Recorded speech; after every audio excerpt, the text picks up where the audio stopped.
Clay from Cornwall. It's light grey in colour and is the kind used by the potter to make cups, saucers, plates, dishes and vases. In the potteries, there are many kinds of machines and tools for shaping clay, but here we are going to use mostly our hands. First, let's look more closely at the clay and see what it's like. We'll cut it in two, just like we cut cheese. We mustn't use it like this. The clay is not the same all through. Those air holes must go. We'd better set about preparing it. The things to remember are not too wet, not too dry, no air holes. Here's how we do it. Push it, roll it, work hard on it. Now, after a few minutes, let's look again. Much better. In fact, it's quite all right to begin our modelling. So we'll take a small lump and see what can be done. For a start, we're going to use our hands only and try making a thumb pot. Roll the clay into a nice ball and then press the thumb firmly into it. Turn the ball round slowly, make it hollow with the right thumb, shape it outside with the left hand and draw it upwards with the thumb and fingers of the right hand. Keep the thickness of the pot the same all round. Yes, that's coming along nicely. It's beginning to look like a little vase. Of course, it took more than 5 minutes to make this, and maybe it needed some practice too.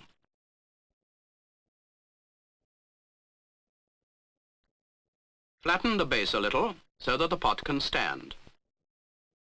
Now for a very different method. We'll try using coils to make pots. First, flatten a ball of clay to form a round base. Then, roll out some clay and hold it above the base, letting it fall easily round. It may take you a little time to learn to make these coils. Make it fit round the base, and then, using the thumb, join the coil to the base.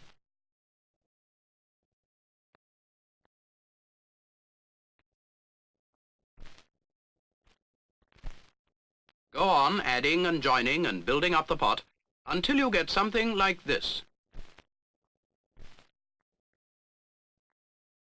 No, perhaps it's not as easy as it looks, but it's good fun trying. Watch closely for a minute to see exactly how the coils are fitted.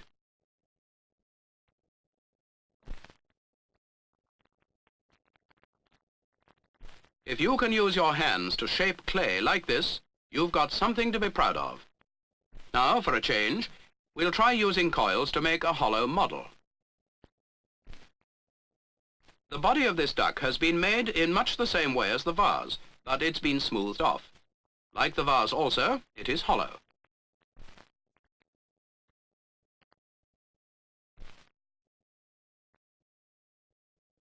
Plenty of coils of well-prepared clay have already been rolled. We'll see how a difficult part of the model is completed. The coils are shaped round and held in position. The bill, specially damped so that it'll stick, is pressed home. The whole surface is smoothed.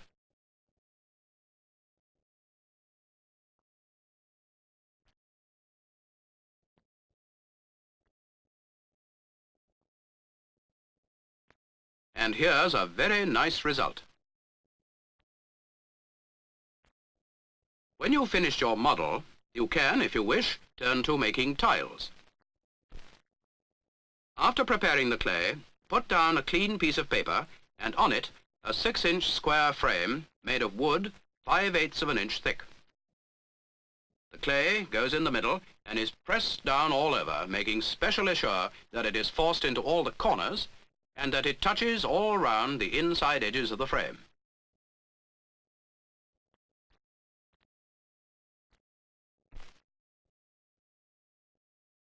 A steel ruler comes in useful here.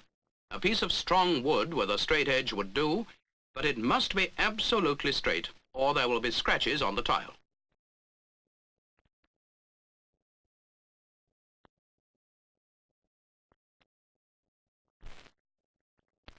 Don't worry, there's a box for waste clay just underneath.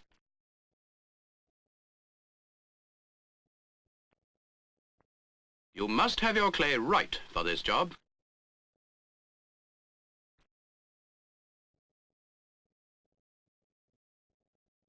Don't hurry over this. Slow, even strokes. In order to get a really good, smooth surface, it is wiped over with a wet sponge.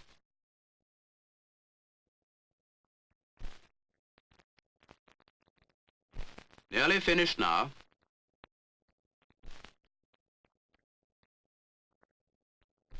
Another sponge to make sure we get a good surface. And one final run over with a ruler, and then we can leave the tile to dry until it becomes leather hard. This may take up to a day or so. After that, we can begin decorating with slip. Here is a bowl of slip, which is clay mixed with water to the thickness of cream. The leather-hard tile leaves the frame easily and is carefully dipped into the slip and placed aside.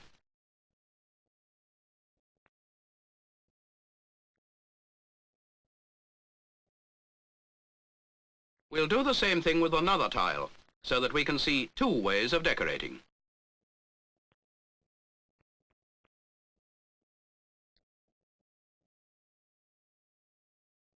Unwanted slip is drained off, and this tile is now ready. The other must dry a little. He picks up a slip trailer. It's a little rubber bag fitted with a glass nozzle, and gently draws it over the tile. He scarcely needs to squeeze it. The slip flows out easily.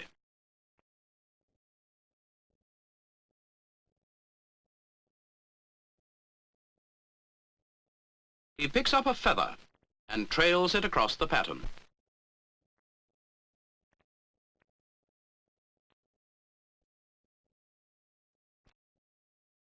It's quite a good idea to use slip in various colors. There are many kinds of patterns to be made with a slip trailer and feather. Now for the other tile, the surface of which by now is drier.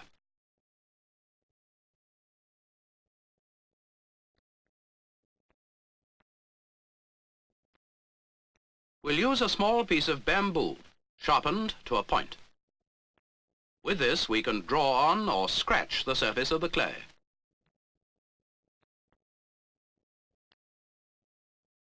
It's a very old way, this. It's been done for thousands of years. A slip, different in color from the clay, again may make the decoration more interesting.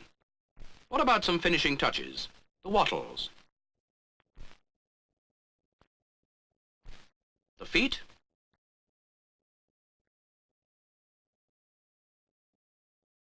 And that just about completes a fine specimen of a rooster.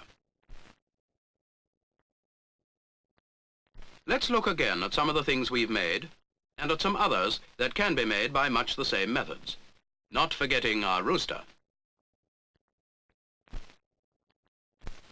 The tile, decorated by means of the slip trailer. The duck, made from coils.